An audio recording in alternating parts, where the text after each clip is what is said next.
Добрый вечер, дорогие друзья. Не теряя времени, хочу вам представить нашего сегодняшнего московского гостя, с которым мы будем общаться по скайпу. Итак, политолог, журналист, телеведущий, член Совета при президенте Российской Федерации по развитию гражданского общества и правам человека Максим Шевченко. Максим Леонардович, добрый вечер. Здравствуйте. Максим, тема нашей сегодняшней беседы – это политика, экономика, общество в наступившем уже 2016 году. Давайте начнем с политики.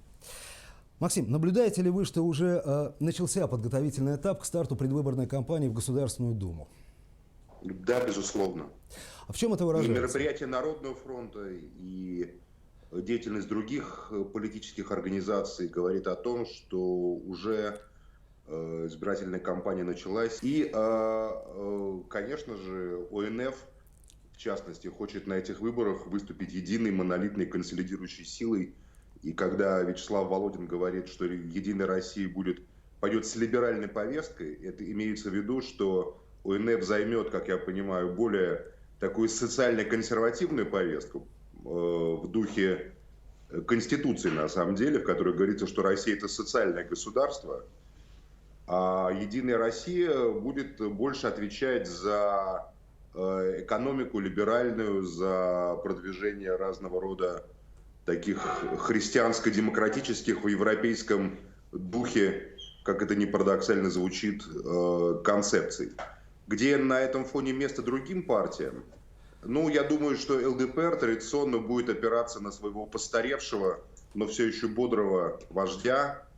КПРФ опять-таки пойдет, несмотря на все разговоры с Зюгановым во главе и с лицом Зюганова как главным медиа брендом. Есть еще ожидания от партии Родина. Партия Родина, которая в свое время выстрелила очень сильно в 2004 году, как мы помним прекрасно, сейчас тоже готовится к выборам, но коллизия в том, что и просто Родину могут не допустить до выборов, потому что Родина – это серьезный бренд. Максим Леонардович, допустят, наверное, другую партию, ну, назовем ее пока партией предпринимателей, да, Бориса Титова. Да, каковы ее шансы? Будет идти как либеральная партия, как некое то, что чуть более либерально, чем «Единая Россия». Но я не вижу никаких перспектив у этой партии. Понятно. А как вы считаете, вообще на самом деле, какой вам видится предстоящая кампания 2016 года? Будут ли сливы, компроматы? Я не знаю, будут ли политические телеведомые вместо телеведущих? Я думаю, что сливов, компроматов будет не очень много, потому что практически все основные конкуренты так или иначе взаимодействуют с тем, что называется система. И зачем системе портить имидж тех, кто является составными частями общей конструкции.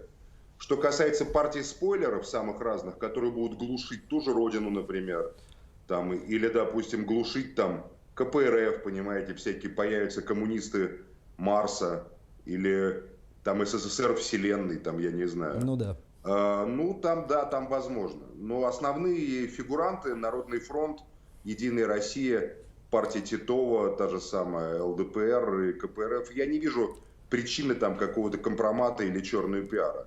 Кстати, еще можно сказать о «Справедливой России». Я думаю, что у «Справедливой России» нет шансов без какой-либо специальной поддержки системной. Потому что скандалы, которые потрясали партию, и с Ильей Пономаревым, и с Дмитрием Гудковым, да и, честно говоря, малая харизматичность Сергея Миронова, лидеров там очевидных нет таких, она не позволит «Справедливой России», мне кажется, повторить успехи предыдущих лет. Максим Леонардович, учитывая то, что эти выборы, собственно говоря, будут пропорционально-мажоритарными, как вы думаете, сохранится ли, ну простите за тавтологию, пропорциональность в политическом представительстве в Думе 7-го созыва по сравнению с нынешней Думой? Если ОНФ пойдет самостоятельной силой, или, по крайней мере, будет каким-то образом, то, конечно, пропорциональность чуть-чуть изменится. Ну, хорошо. А будут ли в таком случае активизироваться общественные организации? Будут ли они выдвигать своих активистов на предстоящих выборах по одномандатным, опять же, округам? Хотелось бы, чтобы это было так. Хотелось бы призвать всех, в том числе и национальные движения. Мне кажется, пришло время активнее выдвигать своих кандидатов. И особенно это касается национальных республик. Этого не хватает в Думе последних созывов. слышен голос чиновников, слышен голос бизнеса, слышен голос разного рода людей, которые сделали свою жизненную ставку на карьеру политического такого пропагандиста. Но, собственно, многонациональный голос России не слышен. Никто не представляет интересы религиозных движений, никто не представляет интересы национальных движений практически. Мне кажется, что это должно быть акцентировано и актуализировано. Я призвал бы общественные организации, в том числе те, которые отстаивают интересы своих народов, активнее участвовать в этом процессе. Да, Максим, вот вы сказали, слышен голос чиновника, слышен голос бизнеса, но также все громче и явственнее слышен голос общественных организаций. И зачастую он оппозиционен, скажем так, голосу чиновника. Ну, это, собственно говоря, ничего плохого я в этом не вижу, если чиновник не справляется со своими задачами, а задача любого чиновника, который работает в органах исполнительной власти, это соблюдение Конституции. А в Конституции сказано, что Россия есть социальное государство, а держателем власти является многонациональный народ Российской Федерации, а не чиновничья каста, которая тоже многонациональна, но безлико многонациональна. То я считаю, что те общественные организации, которые принципиально отстаивают принципы Российской Конституции, в частности те, которые я назвал, до сих пор мало кто может вам расшифровать, что такое социальное государство. Может, вы расшифруете? Социальное государство, понимаете, это немецкая концепция государства, которая с успехом реализована в Федеративной Республике Германия. Угу. Когда, во-первых, у власти меняются представители двух блоков, социал-демократического блока и либерально-экономического блока, которыми выражают христианские демократы. Когда государство дает большие дотации на социальные нужды, и это является обязательной частью бюджета, но одновременно свободный бизнес и частное предпринимательство имеет огромную свободу и огромные преференции.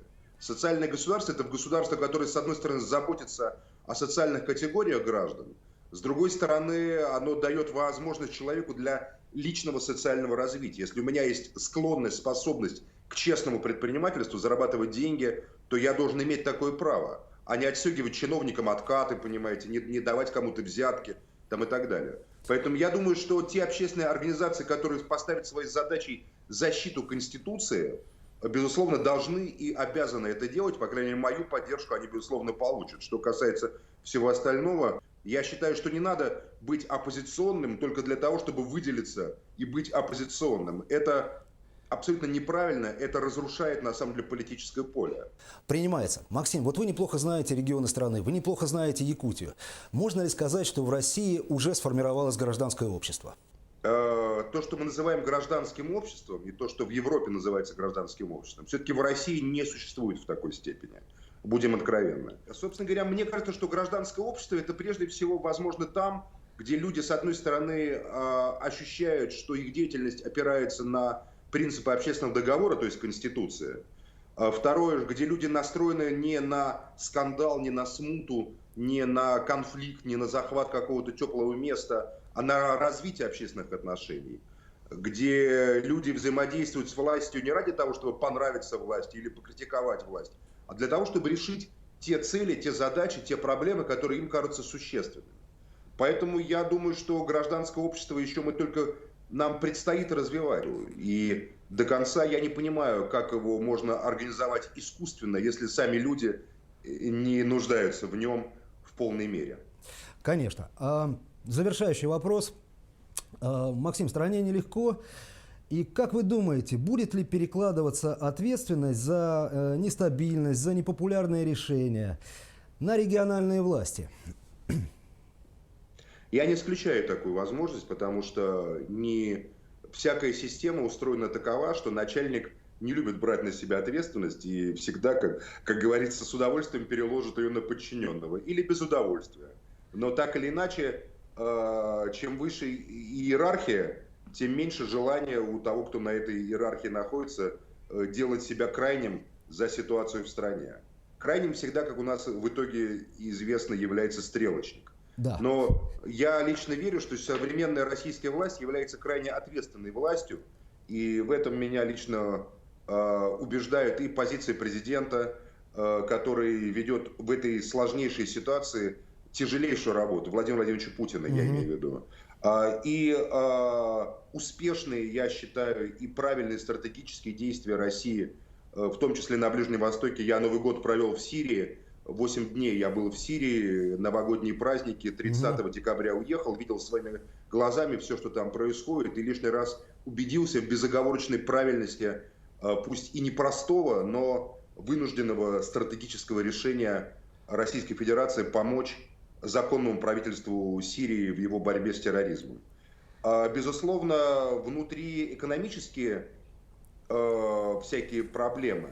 Здесь возникает вопрос. Мне до сих пор непонятно, почему другие страны имеют право на чередование, скажем так, политики. Вот сегодня политика либеральная экономическая, а завтра социал-демократическая. Да. Да. И нет в этом никакой проблемы. Если либеральное правительство уходит в отставку, оно не является там правительством предателей или каких-то правительством негодяев. Просто они уходят в отставку и пересматривают свои планы и заново формируют свои какие-то цели, задачи на то, чтобы вернуться опять во власть. Но у нас прямо, если уж человек сел во власть, вот, допустим, на экономический курс, он должен пожизненно там находиться, понимаете? Вот он пожизненно, у нас должны быть либерально-монетаристский курс. Поживем, увидим, Максим. Вот хотелось бы пожелать властям, чтобы они не боялись пробовать разные экономические курсы. О том, что ответственность будет прикладываться на региональные власти, даже не сомневайтесь. Безусловно, такие попытки будут. Но я лично уверен, что те регионы, которые стабильно выстраивают отношения с бизнесом, которые снижают коррупционный фон, которые исполняют свои социальные обязательства, несмотря на тяжелую, безусловно, ситуацию. Уверен, что у этих регионов и у руководства этих регионов никаких проблем быть не должно. Безусловно, Саха-Якутия является одним из регионов-доноров и является примером и флагманом, несмотря на тяжелейшую территорию, огромнейшую, превосходящую, по-моему, по своим размерам, мы ориентируемся во многом на успехи и достижения Республики Саха-Якутия. Я желаю вам развития этих успехов. Спасибо вам большое за беседу. Время наше подошло к концу. Я напоминаю нашим телезрителям, что по скайпу из Москвы был политолог, журналист, телеведущий Максим Леонардович Шевченко. Всего вам доброго. До свидания.